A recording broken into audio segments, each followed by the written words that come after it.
Wouldn't it be good if you didn't have to carry all of these cards around with you, your degree and your passport, and you could put them all on your device? That is the promise of verifiable credentials. It's what we do. We turn them into digitally secure electronic credentials according to the W3 standard that was just published in November 2019. Why do we do it?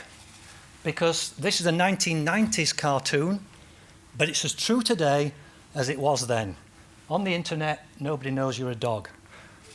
But with verifiable credentials, you can find out that they are a dog, okay? Or they're not who they say they are. Today's pain.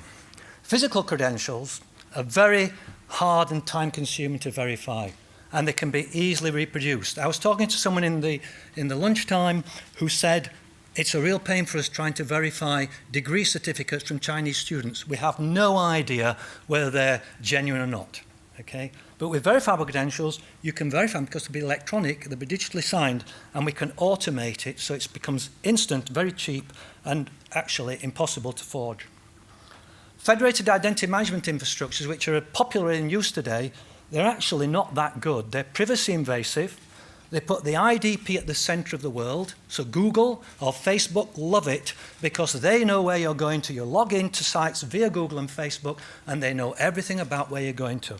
Verifiable credentials protect your privacy because you have the credentials and you present them to the site, and Facebook and Google have no idea where you're going to.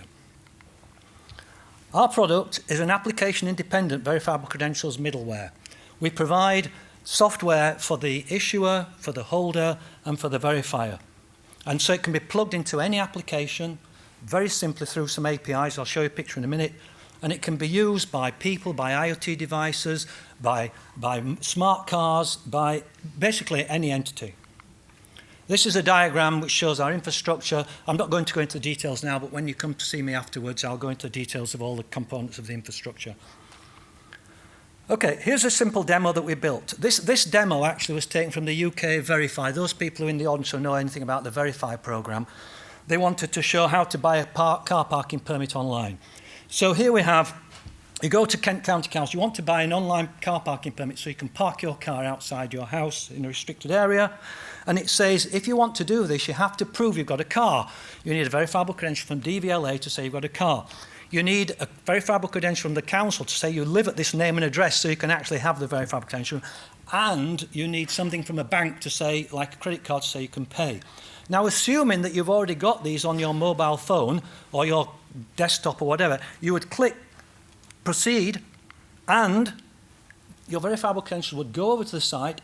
They would be verified by our software, the cryptography would be checked, it would pull the information out of them, it would then display them to you and say, are you willing to proceed or not, and you can confirm the purchase. Look, no usernames and passwords, no phishing. Phishing is wiped out, okay, with verifiable credentials. Business and revenue new model. Okay, so we've got the middleware, we want to sell it and license it commercially, we want to license it to issuers, we want to license it to verifiers, we want to give it away free to users. We want to provide software support, obviously, to our customers. We want to provide bespoke tailoring because the verifiable credentials model is a generic standard. You have to tailor it to the particular use case and application so that you know it's a degree or it's a driving license or it's a name and address or whatever. So we need to do the tailoring. And we'd like to do proof of concepts for organizations, maybe getting with system integrators and help them to integrate their application with verifiable credentials. Customer traction. W3C's proven the need because it got a lot of companies around the world to participate in the standard. So that proved there was a need, otherwise the standards group would never have been created. And as I said, the recommendation was published in November last year. We've produced value propositions during the Cyber ASAP program for about 7 or 8 different sectors. So we know there's massive value in them to lots of different sectors. We've been working with IoTic. They're an IoT software infrastructure provider. We've been working with them for a year. We know that our infrastructure will integrate with IoT digital twin environment, and we're building a demonstrator of that, which we're going to present at the European Identity Conference in Munich in May. We have a meeting with a major telecom provider. We had that last month, and we're going to have another meeting with a major telecom provider this month as well. And the US, Canadian government and the EC have been giving out grants to develop verifiable credential products. In fact, the Canadian government, their first use case is all companies registered at Companies House will get a verifiable credential signed by the Canadian government to prove that they are a legitimate company, and they'll be able to present that. Okay, so as yet, the UK government has not given out grants for this, except via to our university with the Cyber ASAP programme, but there's possibility for the UK government to actually kickstart this. Some market sizes. Identity management is massive. I mean, we're talking billions, and we're looking at double-digit compound annual growth rates. I'm not going to, you can read the figures yourself. I just want to say it's huge. If we just got 1% of it, we'd all be millionaires. Okay, in order to become a W3 standard, you have to have at least 2 implementations of every feature in the standard. There are 14 organisations who've actually developed proof of concepts, of which we are one. This is the list of the first one. You notice they're all in the USA. We're the only ones in the UK. There's some from, there's a various EU organisations are participating in one, the TrustNet Consortium, and then there's one Thailand, Italy, etc. Okay, so what's our unique selling points? We're the only UK supplier. We're the only one implementing non-transferable. What's non-transferable? This means that if you have the verifiable credential on your phone, you cannot give it to anybody else. The cryptography in the software will stop you transferring it. We implement that and we support that. We do not use blockchain. Blockchain, there's a lot of hype there. It's not needed.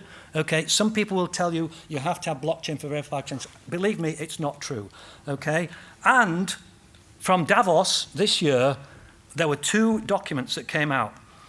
Password authentication says use FIDO.